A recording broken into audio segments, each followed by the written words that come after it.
Okey, selamat datang semua. Hari ini kita nak bongkar satu misteri yang sangat pelik. Satu kisah yang menghubungkan penemuan di laut dalam dengan satu keputusan kerajaan yang memang mengejutkan. Jom kita selami misteri ikan duyung Greenland. Baiklah, jom kita terus masuk ke persoalan utamanya. Cuba anda bayangkan ya, sebuah negara yang kaya dengan sumber asli, tiba-tiba hentikan semua kerja cari gali minyak yang baru. Macam tu je. Ini keputusan yang boleh rugi berbilion-bilion dolar. Jadi, apa sebenarnya yang boleh paksa satu negara buat tindakan drastik macam ni? Puncanya, bukan sebab politik atau ekonomi macam yang kita selalu dengar, bukan. Sebaliknya, ia datang dari sesuatu yang ditemui jauh di dasar laut Greenland. Sesuatu yang begitu luar biasa sampai ia boleh ubah dasar negara dalam sekelip mata. Okey, jom kita tengok dulu fakta-fakta kes ni. Kita mulakan dengan tindakan rasmi yang kerajaan ambil. Tindakan yang mencetuskan semua persoalan ni. Ini tarikh yang paling penting dalam cerita ni. Tiba-tiba, kerajaan Greenland umumkan pengharaman total. Bukan sekadar tangguh ya, tapi pengharaman sepenuhnya. Ini langkah yang tak pernah dibuat sebelum ni dan ia betul-betul mengejutkan industri tenaga satu dunia. Dan kita bukan cakap pasal kawasan kecil-kecil tau. Kawasan yang diharamkan tu adalah taman semula jadi terbesar di planet kita. Sebuah habitat yang sangat penting untuk macam-macam jenis hidupan marin.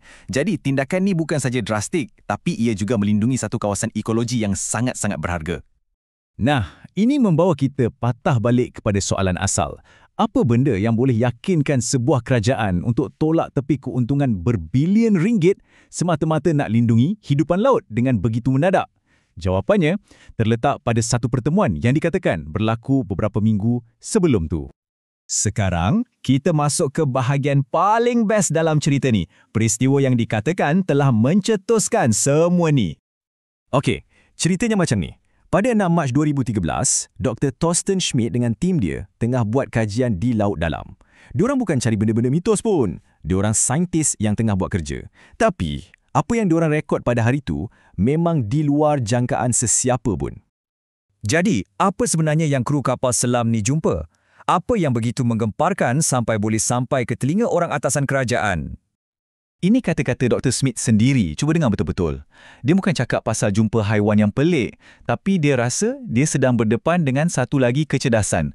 Bukan sekadar ikan atau mamalia laut biasa, tapi sesuatu yang setaraf dengan kita.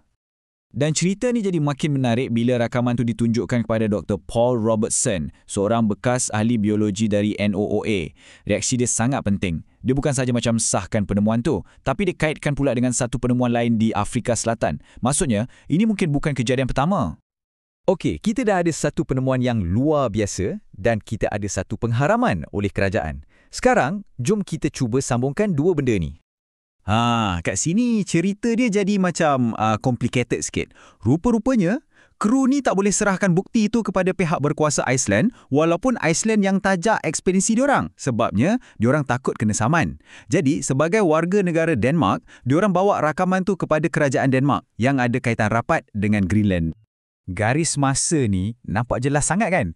6 Mac pertemuan tu berlaku. Tak lama lepas tu, pertengahan Mac, rakaman sampai ke pihak berkuasa. Dan beberapa minggu je kemudian, 27 Mac, boom, Greenland keluarkan pengharaman total. Kaitan antara dua peristiwa ni nampak sangat-sangat rapat. Dan inilah dia, klimaks cerita ni. Menurut kisah ni, sumber rasmi dikatakan mengesahkan yang keputusan kerajaan Greenland tu memang tindak balas terus kepada rakaman video tu.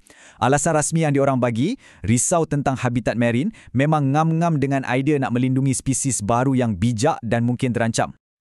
Okey, jom kita undur sikit. Lepas tengok semua ni, macam mana kita nak faham apa yang berlaku? Adakah ni sains atau benda lain?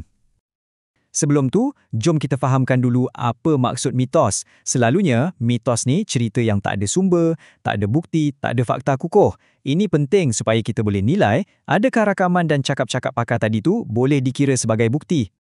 Di sini kita boleh nampak dua naratif yang sangat berbeza. Di satu pihak, kita ada bukti fizikal, rakaman video, keterangan daripada dua orang saintis dan tindakan kerajaan yang betul-betul berlaku.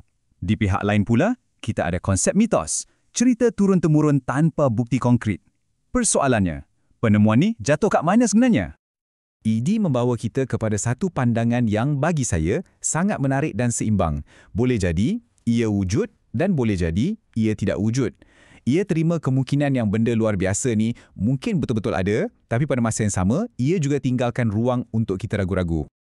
Jadi, lepas kita tengok semua bukti dan semua pandangan, apa yang kita boleh simpulkan? Jom kita recap balik apa yang kita tahu setakat ni. Rentaian peristiwa ni, kalau fikir balik, memang luar biasa. Ia bermula dengan satu penampakan yang mengejutkan, kemudian disokong pula oleh keterangan saksi dan pakar, dan kemuncaknya, satu keputusan besar di peringkat antarabangsa dibuat. Setiap langkah dalam rentaian ni buatkan ia lebih daripada sekadar cerita dongeng. Dan akhirnya, inilah soalan yang tinggal untuk kita fikirkan. Adakah semua ni cuma satu penipuan yang sangat terperinci, sebuah filem rekaan yang begitu meyakinkan? Ataupun ini satu konspirasi kerajaan untuk sorokkan sesuatu yang diorang tak nak dunia tahu?